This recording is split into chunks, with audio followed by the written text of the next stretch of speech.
नमस्कार, आप देख रहे हैं डीडी राष्ट्रीय। आतंकवाद के खिलाफ पास हुआ ऐसा कड़ा कानून जिसकी सराहना माननीय अमित शाह ने अपने शब्दों में जिस तरह से की है, जिसकी कल्पना करना भारत के लिए एक कल्पना समझा जाता रहा है। जानिए कि आतंकवाद के खिलाफ कहां कहां लगेगा ये कानून। माननीय अमित शाह ने अपने शब्दों में भरी सदन को समझाया। बिल तो पास हो गया, पर कानून सही या गलत इसकी कोई टीका टिप्पणी कौन करेगा। सदन में विपक्षी तो बाहर है, फिर बिल सही या गलत कौन बताएगा। पेश एक रिपोर्ट। हमारा वादा था मान्यवर इस देश की जनता को कि हम आतंकवाद के खिलाफ जीरो टॉलरेंस की नीति रखेंगे और आतंकवाद की व्याख्या ही नहीं थी। कुछ सांसदों ने, मैं बाद में जवाब देता हूं, कहा है कि यूएपीए में है, मगर जहां उनके प्रभाव वाली सरकारें थी वहां यूएपीए को लगाते नहीं थे। आतंकवादी कृत्य कर 7 गुना की सजा में निकल जाते थे। अब हमने ये मूल कानून के अंदर ही आतंकवाद का जिक्र कर ऐसे लोगों को जेल के बाहर आने का रास्ता लगभग असंभव कर दिया। मुझे मालूम है कुछ लोगों को बड़ी तकलीफ हुई, बताया भी है, मैंने भाषण पढ़े, मुझे तो आश्चर्य हो रहा है। इस देश के कानून में आतंकवाद को रोकने की धारा है और इस सम्मानीय सदन का कोई व्यक्ति उसको मानव अधिकार के नाम से विरोध करे। आतंकवाद ही मानव अधिकार का सबसे बड़ा हनन करता है। जो आतंकवाद फैलाता है, आतंकवादी कृत्य करता है, जिसका जो विक्टिम होता है, इसके मानव का अधिकार का हनन आतंकवादी कृत्य करने वाला व्यक्ति करता है और उसको कठोर से कठोर सजा मिलती है। और मैं तो आश्चर्यचकित, मैं यहां बैठा होता तो टोकता भी, रोकता भी, प्रयास भी करता कि इसको सदन के रिकॉर्ड का हिस्सा न बनने दिया। आप एक्सपोज हो रहे, मैं था नहीं, मैंने पढ़ा। इसका बचाव करते हैं।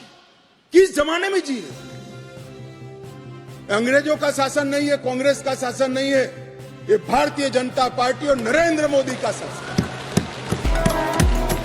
यहां पर आतंकवाद को बचाने की कोई दलीलें काम में नहीं ली जाएगी, परंतु इसके दुरुपयोग न हो इसके लिए इसकी व्याख्या भी हमने बड़ी स्पष्ट की है। और इसकी व्याख्या क्या की है?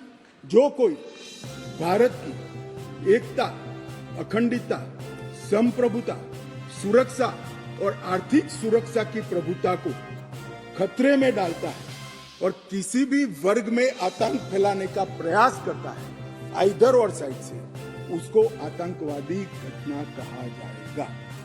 उसका विवरण दिया है। डायनामाइट, विस्फोटक पदार्थ, जहरीले गैस, न्यूक्लियर का उपयोग, ऐसी घटनाओं में जब कोई भी मृत्यु होती है तो घटना करने वाला आतंकवादी कृत्य में लिप्त माना जाएगा। अब इसमें कहां दुरुपयोग की गुंजाइश है? मगर मन में एक भय पड़ा है, मानो वो भय से ये विरोध जन्म लेता है। और मैं तो मानता हूं ये भय तो रहना ही चाहिए, रहना ही चाहिए, रहना ही। जो आतंकवादी कृत्य करते हैं उनके प्रति कोई दया भाव नहीं होना, कठोर से कठोर इनके लिए कानून का प्रावधान होना चाहिए।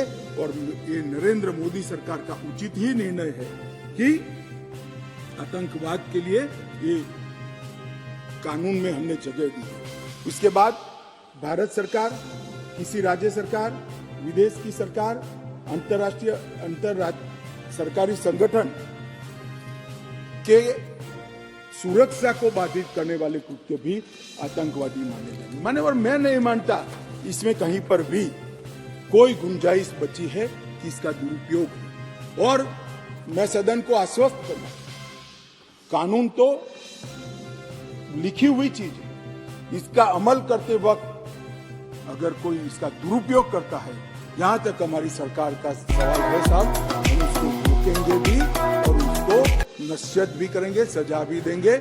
और सबसे ऊपर कोर्ट है। अगर किसके ग्रीवेंसेस है तो ये आतंकवाद को रोकने का प्रोविजन भी कोर्ट के ऊपर तो नहीं है। धारा लगते ही कोर्ट इसकी मीमांसा करेगी, मगर इसके डर से आतंकवाद को ही न रोका जाए, मैं इस बात से सहमत नहीं हो सकता। मान्यवर, मैं सदन से अपील करना चाहता हूं कि इस धारा को जो मोदी सरकार लेकर आई है, आपका समर्थन चाहिए, आशीर्वाद चाहिए और जीरो टॉलरेंस का एक संदेश इस सदन से